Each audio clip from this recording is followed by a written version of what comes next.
Okay, we got 6 ways to use creative problem solving this morning, really quick. Just been at the market, got some plants, and this is a replay. Welcome to the replay if you're not on the live. We're going to talk about this, and then I'm going to make a more formal presentation later because it's really easy to solve problems creatively if you use the C.R.E.A.T.E formula, which has 6 parts. So the first part is to really construct the problem, and there's a number of ways that you can do it. One of which is just to have index cards and start to think in terms of the pieces. So if I wanted to think creatively about how to use creative problem solving, I might do something like this. Well, the core thing here is to create, so I created an acronym. And the C, is to construct. Construct your strategy for how you're going to be creative, which is in and of itself already creative. So one of the things that you can do is mind map. So here's a mind map, and if you're hopping on this live, hit that thumbs up. Let me know where you are in the world.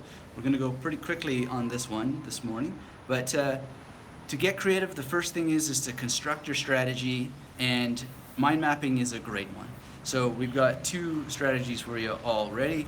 Get out some index cards, start to work with the actual core word. I mean, you could think about it as going to first principles. So the first principle here is we're trying to be more creative, so we need to create. I went to the word itself, creative, and started to break it down. So our C is to construct. I've constructed already by making an acronym, and then this is not a mind map for this topic, but I just went into my mind map journal, which is right here, and just random page, here we go, there's a mind map, and this is where I'm creatively solving a problem that I'm working on and working to get some creative ideas flowing. And so that's that, and maybe show you another one. And you know what, it's not even just mind mapping.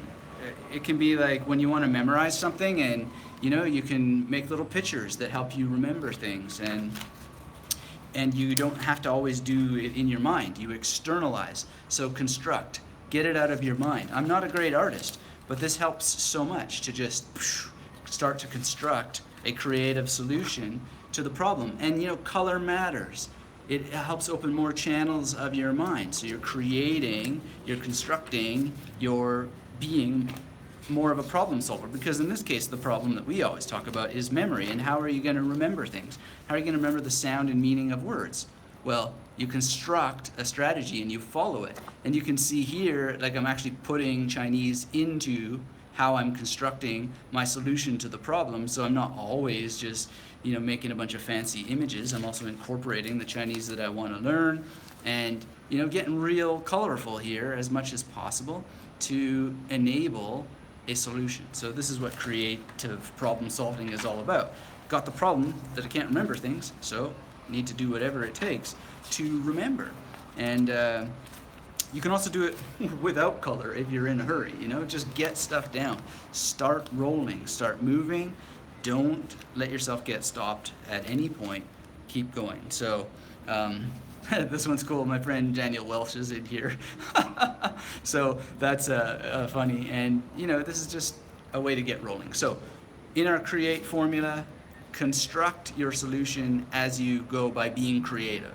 And you can use paper. Externalize it. The point is to get it out of your mind and in front of your eyes so you can see it. The next thing, the R, is to rotate in your mind the solutions that you've now seen. So if you had something like this, which is going to now be in my mind and on paper, then it would be rotating it. So one of the ways that I like to rotate things is have it into memory pals, whatever it may be, and start to see it from different angles or imagine it from different angles, spin it around, rotate it in the mind. And even if it's just conceptual, you start to rotate it. What are all the different angles? What are the multiple points of entry into this problem and how to solve it?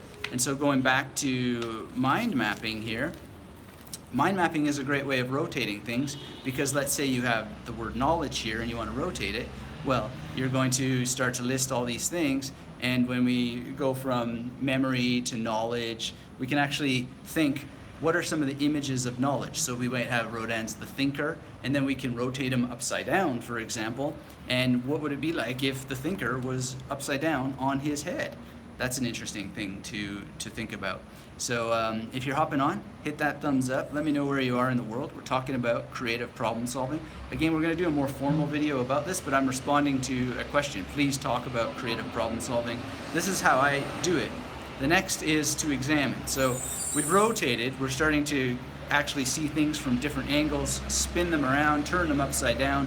Like, it might sound kind of crazy, Rodin's Thinker upside down, but actually then you can start thinking about questions of balance and examining what's the balance here. If you throw me some examples of creative problems you need solving, that's going to work better. So again, this is just a real quick live, but if you want to pop on in the discussion after or below what problems you are actually dealing with, then that makes this discussion of creative problem solving a lot easier, because C.R.E.A.T.E is the solution to creative problem solving. Another thing, I just want to show you these wonderful plants, because one of the ways that you you get better at creative problem solving is actually to have green around you. And this is in the science, we know this. People are more creative when they have green around. And we have lots of plants here at home, but it is part of it. It'll unlock things. So you can look at the research, and if you have any questions about it, pop a request down below and I can tell you where that research comes from. But to examine it from different angles. So we want to go deep. We want to ask questions. Mind mapping is another way of doing that. Julie's here, says, hey doc. Well, that's great. Julie from California, never explored mind mapping yet, but I know there's more info on your site and sounds interesting. Is there an individual who wrote books on that process? Can't remember. Well, the big guy is Tony Buzan, of course, really wonderful. And then I think you want to bolt on to what Tony Buzan has done, what Phil Chambers has done. So there is, on the replay, I'll put a link below. There's a wonderful podcast episode on the Magnetic Memory Method podcast with Phil Chambers. We talk about bringing mind mapping and memory palaces together. And actually, you know, he talks a lot about why you would want to put things like this in there and why you want different colors and just different strategies. And I am by no means an expert mind mapper, and I go my own direction with it. But the stuff that he talks about and like why you want to do certain things a certain way really unlock your brain. And then you can examine deeper, right? So I have a new course coming out soon called Conquering Content. And it's about, you know, taking all this stuff and turning it into books, turning it into podcast episodes, turning it into videos, turning it into courses and so forth. And one of the things that I do is then I start to go from the mind map to an outline. But sometimes I'll go to another mind map. And it just helps unlock everything. And it helps you examine things from multiple angles. Now the A in our C.R.E.A.T.E formula is the process of association. So again, I just wanted to answer this and get the ball rolling on this quickly, because as you know from previous lives, speed of implementation is the rule. You make things happen by implementing right away. If you don't do it fast, then it never gets done, or the chance that you take action on something goes down. So this morning I got up, really wonderful question, please make a video about creative problem solving. And I thought, yeah, I got to do something formal, but we also got to go. We got to move. We got to do something. So I thought, how is this going to be tackled? We're going to do this. And I'm going to associate this now.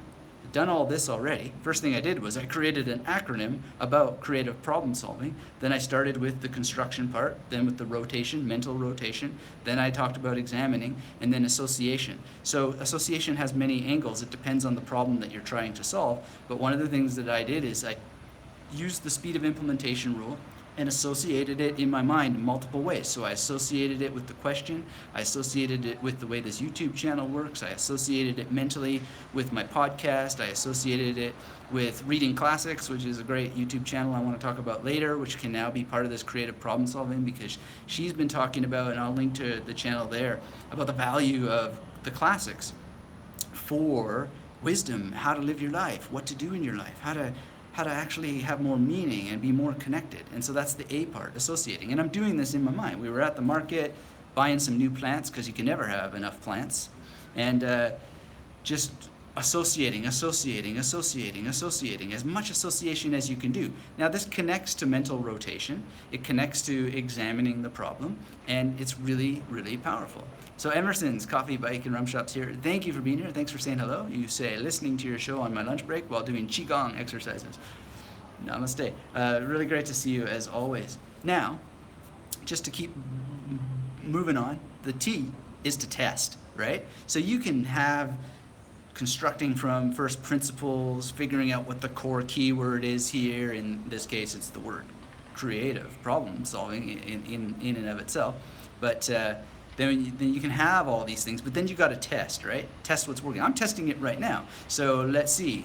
If you like this and you're hopping on the live, thumbs up, and I'm testing. If you're thumbs up and are going, yeah, we want this, well then I'm gonna definitely do more on creative problem solving because I got loads of things to say.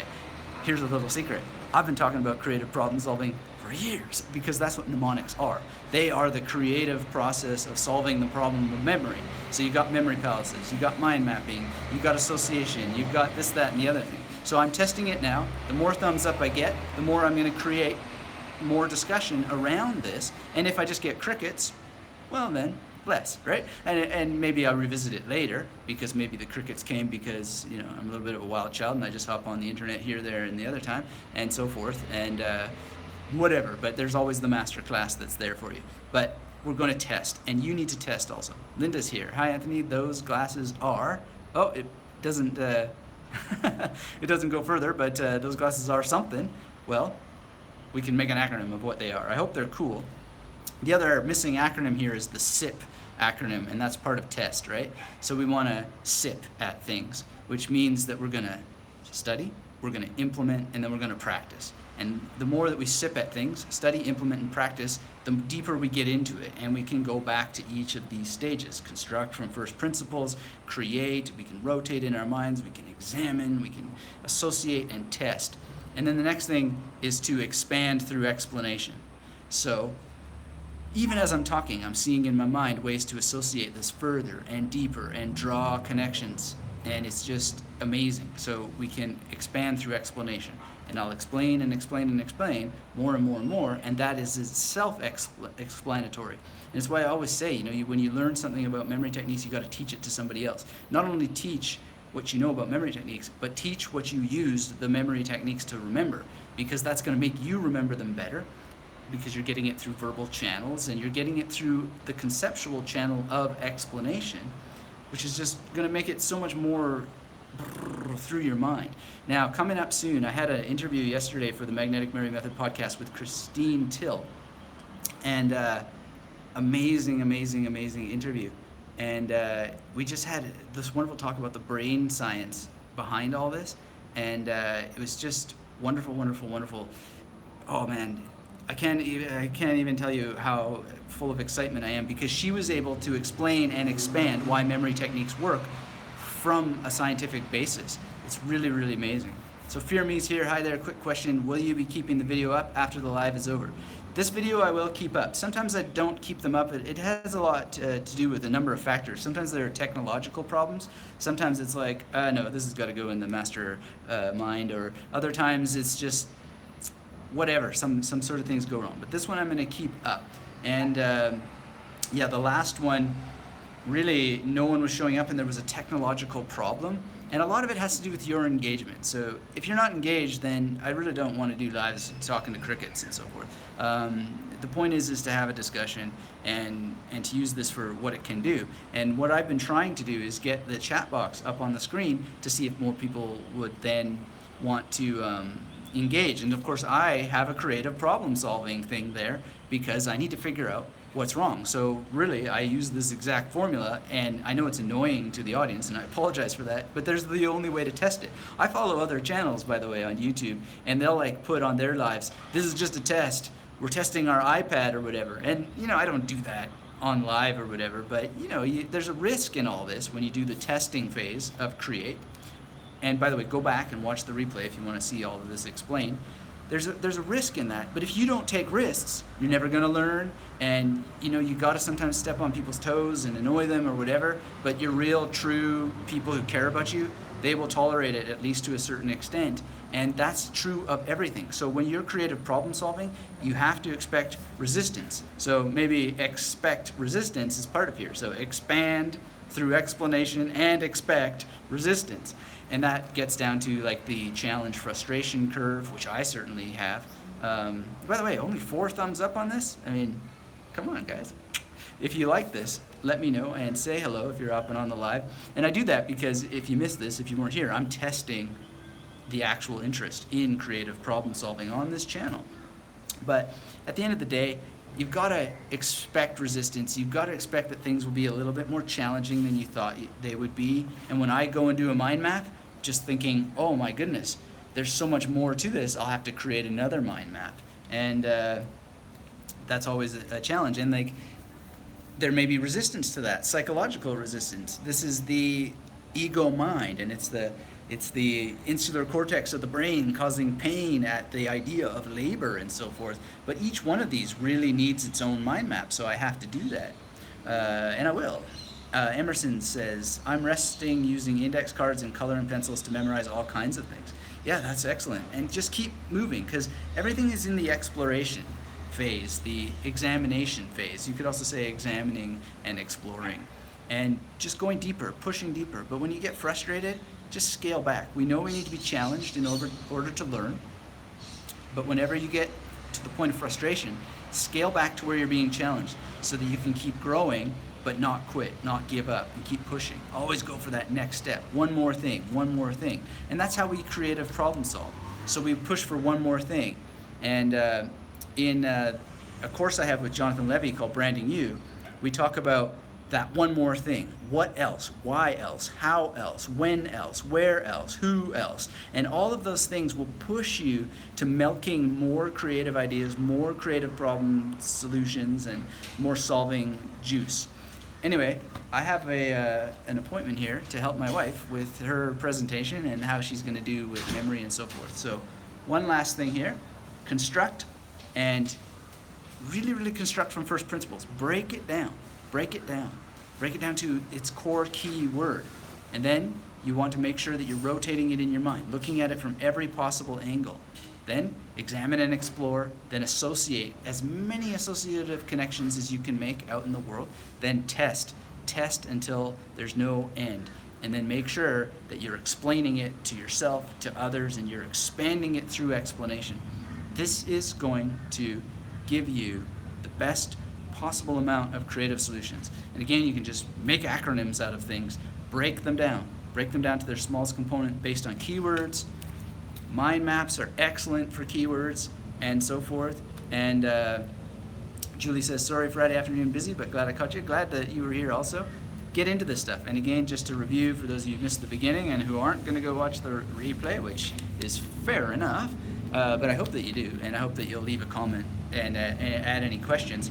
But you can do this for language learning as well. And when it comes to what we do here at the channel, if you're not subscribed on this channel, hit the thumbs up, get subscribed, and make sure you hit that little bell so that you're notified for the next live. And understand that we work on the problem of memorizing things with a strong emphasis on language learning, and that needs creative problem solving. So you can go back to this formula and use it, and you can just use externalization, as we talked about at the beginning, as a means and a path and a tactic and a strategy for memorizing phrases, individual vocabulary words, and so on. And just explore it, because you can't quite see it, but this little thing I added on to make sure that I was getting an angle. And when things don't quite go, when you get that resistance that we were talking about earlier, they don't go the way you want, just come back to the formula and start again. So thank you very much, everyone who was here for this live. I really appreciate the opportunity to spend some time with you.